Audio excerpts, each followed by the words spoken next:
you look at that? We're here. Mission successful.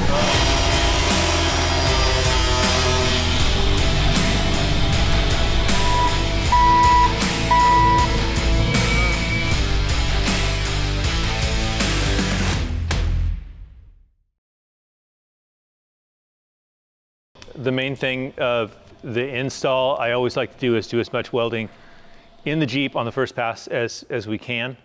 With a tube junction, it has a mouth and a nose.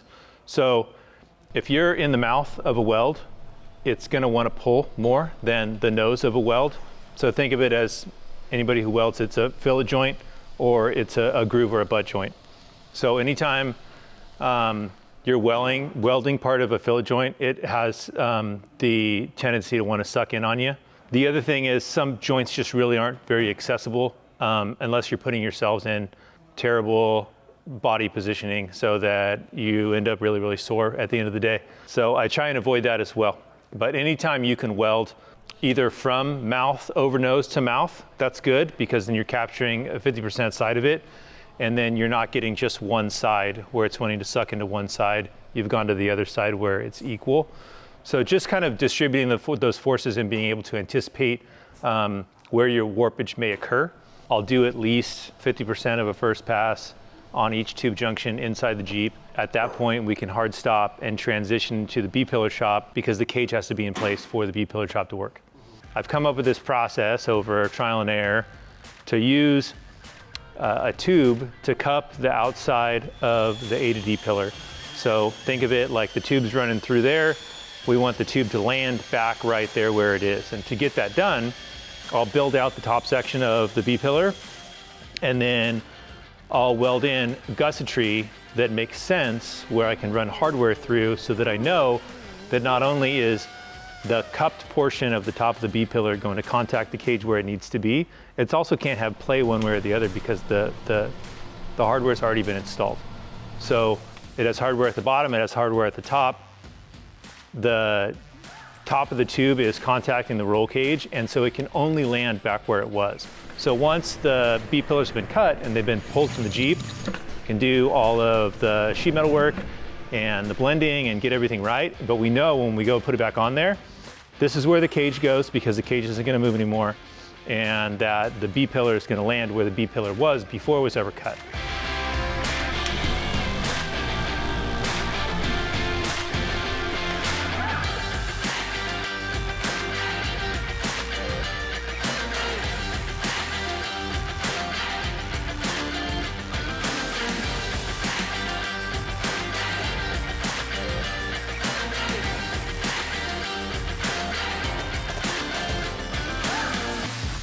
Okay, boys and girls. Look at that. So the B-pillar chops, they're a little bit of their own animal, trying to do what makes sense and also not doing more damage than what needs to be done. I did the one that's behind me and learned a lot from that. So I was able to pull some of the stuff as far as like lessons learned in the process, being able to cut where I needed to cut and no more. The thing that we want to happen is that the B-pillar lands where it did prior to the cut. All right, I'm gonna do the other side.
Yeah.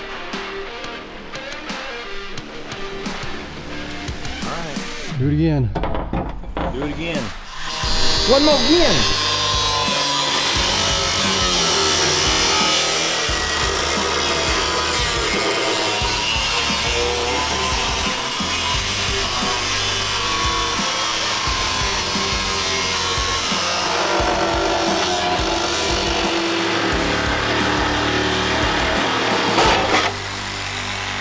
So once the B-pillars have been cut and they've been pulled from the Jeep, you can do all of the sheet metal work and the blending and get everything right. But we know when we go put it back on there, this is where the cage goes because the cage isn't gonna move anymore, and that the B-pillar is gonna land where the B-pillar was before it was ever cut.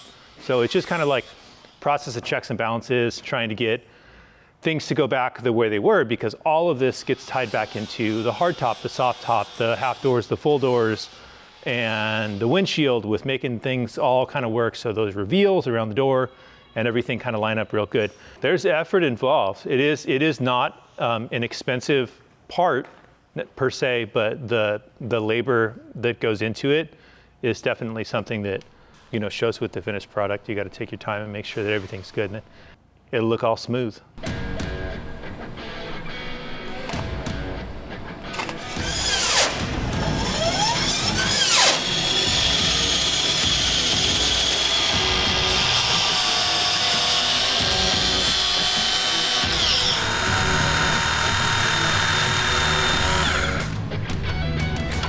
Boom! For the gram! Oh wait. For the tube! The YouTube!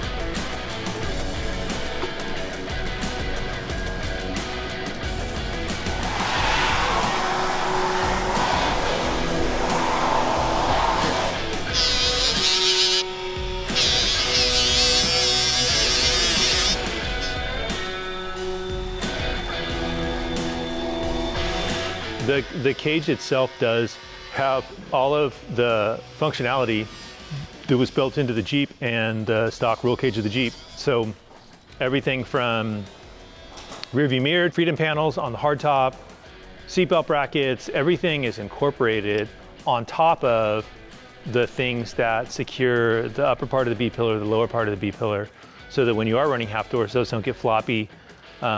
You can put stock seat belts back in, you can put stock seats back in. So like all of those things that are involved with the design of a cage like this work out really well.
When we pulled the cage out with the forklift, we knew that it was going to be one piece and there wasn't going to be a ton of play with moving things. So it went pretty smooth. We were able to get that out and then get it on the rotisserie and then kind of prep everything for welding. Okay, Kyle, just up slow. Okay, stop right there. Oh,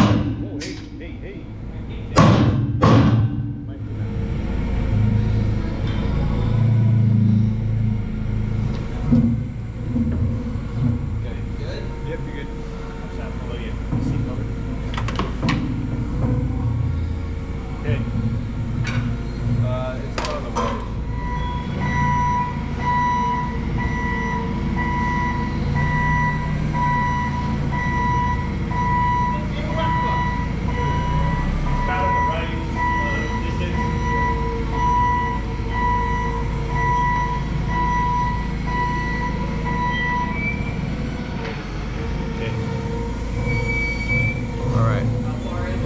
Stay right there for a second.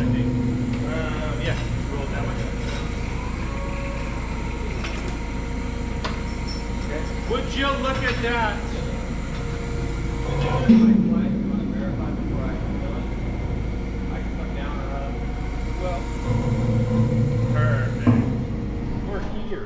Mission successful. Once it goes on the rotisserie, the first pass needs completed. And then after the first pass is completed, everything gets cleaned up, everything gets ground down. All of the first passes of weld, they all need wire wheeled. So it gives me the ability to get the finished product on the second pass of welding as clean as it can be. I was in a scenario where, due to a time crunch, I had to do a lot of welding in one particular day. So I had a full day of welding. So I went from 8 o'clock in the morning until about 3 o'clock in the morning. The ability to weld something on a rotisserie is always really nice. Anytime you're welding out of position, you have the potential for your welds not to come out as good. Anytime you can be in a comfortable position, welding is gonna turn out the best.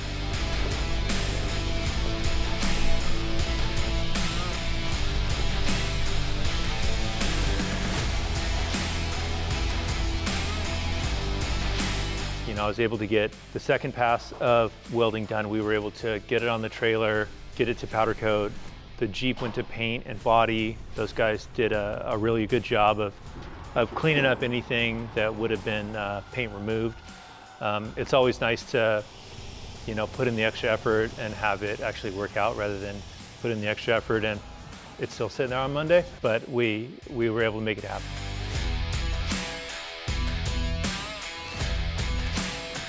We got the Jeep back from paint body. We have the roll cage back, all the components, the seats, everything is ready for assembly. We're ready to kind of make it happen, and we have kind of all hands on deck ready to drop it into place.